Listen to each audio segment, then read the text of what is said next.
Hey there, everybody. Today's episode is going to be a little bit different than normal. Things might look a little different to you. That's because I've lost actually all my footage for the episode. Accidentally deleted it, gone forever. But luckily, the new mod Flashback has saved me, and I'm able to put some of it together with some voiceover. And I'm going to tell you what happened at the end of episode 3 in Life for Life. Spoiler warning. I'm not going to make it out of this episode. I die at the end, but if you want to see how, stick around, see what happens, and see the fall of King Miah. So Geek had been eliminated, and I had the task to get him back, and all I had to do was get a Curse of Binding Helmet on somebody. So I tricked Jewel into coming into my room, sprung the trap, but I was too slow, she was too fast, and she walked right by the helmet, and everybody's like, ha, you're a fool. And I was like, yeah, that's pretty right. I feel like an idiot right now. And as we're sitting here laughing our butts off on how funny it was, I thought, well, you know, Ricky's standing right there, and I could just put this helmet back in the dispenser, and boom, and yes, got Ricky. This was the greatest moment of my Minecrafting career, and with that, Geek was brought back to life. Next, we had this great idea to go mining and try to up our diamond count, which was pretty small. So the four of us took a journey to a little cave I had seen right next to the fortress. I figured with the four of us mining, we'd find diamonds in no time at all, but there were some mobs in the way. After taking out a few creepers, I started tunneling down. Then the surprise happened. We ran into a stronghold. We probably won't be going to the end anytime soon, but there's a lot of good treasure usually in these structures, so we were pretty excited and got to exploring. After spending way too much time exploring, we came up with pretty much no good loot. Found a couple useless books, some paper, and yeah, not much else. We did find the portal room, but there was only one Eye of Ender, and with one Ender Pearl in the kingdom, we knew we wouldn't be opening this portal. So we gave up on our journey and retreated back to our fortress. Back at the fortress, we ran into Mineless. You see, Guru had recently been eliminated, and Mineless had the task to get him back. And being that we are aligned, he came to us for help, and the Orange Kingdom is always happy to help. So even though he had the dreaded soul for a soul task, which means he had to delete somebody, we were in, and we headed for spawn to complete the task. Right away, Mindless sprung into action, attacking Sally Jane of the Pink Ladies, but all the Pink Ladies were there, and they didn't like us beating up on one of the ladies. So they all jumped in, and it was chaos. I was using my stick some of the time just to knock them away so that they wouldn't be hitting us, and then using my sword at other times to try and take out Sally. But Sally is not one to be messed with, and she has a lot of great gear. Next thing we knew, Megateka had arrived in a boat, and he is always a formidable opponent, so we were a little bit worried about this. We got Maggie, we got Sally, we got Megateka, and they are angry that we're trying to defeat one of them. While we were distracted with Mega, Jewel took on Sally on her own and almost did a little damage, and then Maggie rushed to Sally's side and really shooed Jewel away. Jewel had to run, and that left us one man lady down. Next thing we knew, TARDIS showed up, and amid all the distraction, we were still trying to figure out what's going on with our fight. Are we still fighting or not? And Mindless answered that question by sneaking up behind Sally again and giving her a good whacking. And then Ricky joined in, but Maggie did not like that, and that's where we learned about Maggie's special crossbow. We just didn't know it yet. You see, Maggie was shooting Ricky with the crossbow, and he was using his shield, but the shield didn't do anything, and boom, Ricky's down!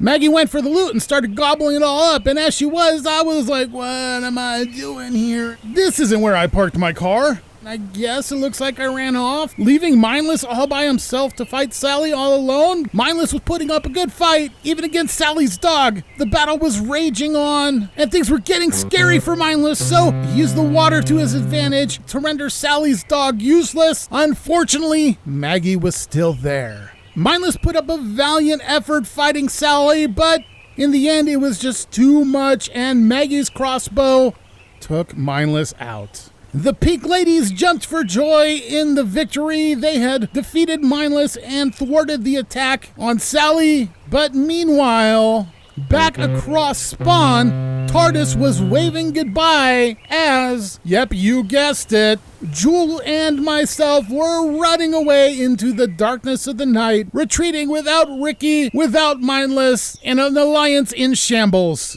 We made it back to our camp, and then the next day, we headed to the plateau above the fortress so Jewel could knock out a task real quick and get somebody back. I honestly don't even remember who she was trying to get back at this point, but she had to jump off of a post from at least 100 and something blocks high into a single block of water without taking any damage. But it turns out Jewel is a little afraid of heights, even when the heights aren't that high, and she only had to jump from a height of Y100 and whatever it was. So she's like, I'm too high up here. I don't like this. I'm gonna do it though. I'm gonna do it. No, I'm not. I'm gonna go back down a little bit closer to the ground and make this a nice, easy jump for myself and my nerves.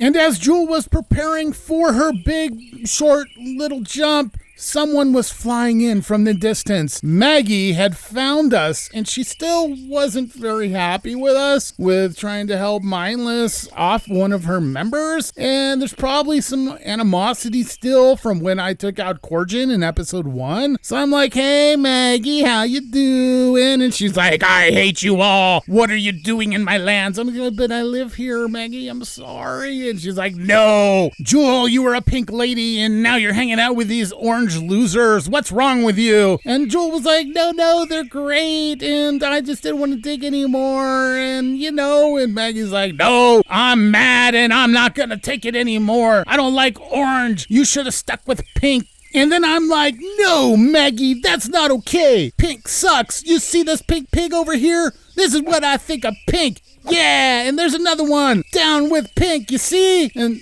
actually, no, I didn't really say all that. I'm sure I was thinking of it. But while that was happening, she attacked Jewel. And she was like, ow, Maya, I'm under attack. I'm like, oh no, I'll save you, Jewel. Put up my shield and no, shoot at me. Jewel, run. Ouch. Ow! This is when I'm realizing Maggie has that special crossbow. All this time, she had been shooting through our shields, and I had no clue. So I ran, and I deployed the creeper distraction. The creeper egg I had gotten from a previous task, well, it did nothing but just slow Maggie down slightly, and she's still shooting at us. So me and Jewel were running down the mountain trying to get back to the fortress, but Maggie was hot on our tails. Jewel was wisely hiding underneath Maggie's, so Maggie looked around and her sights found me. After a quick look back to make sure Jewel was posing no threat, she went to work to get the revenge she had been seeking since episode 1. I was running for my life screaming, no, no, no, no. But Maggie was ruthless and took out the king. And that's how I was eliminated for my very first time in Life for Life. But there was a problem. It was near the end of the episode, and there just wasn't enough time for anyone to bring me back to life. So being still eliminated at the end of the episode by the rules of the game mean I have been eliminated for good. The king has fallen, and this crazy world of Life for Life must go on without him. What is going to happen? Who knows? The server erupted into chaos at the end, and nobody knows for sure what's happening moving into episode 4. One thing's for certain though, with the loss of the king, all eyes are turned elsewhere. And so if you want to see what happens with everybody else's stories, please look in the descriptions below and check out their episodes. You are not going to want to miss what happens in this series. So to everyone, thanks for watching, and Maggie Moosel, you got me this time. Respect.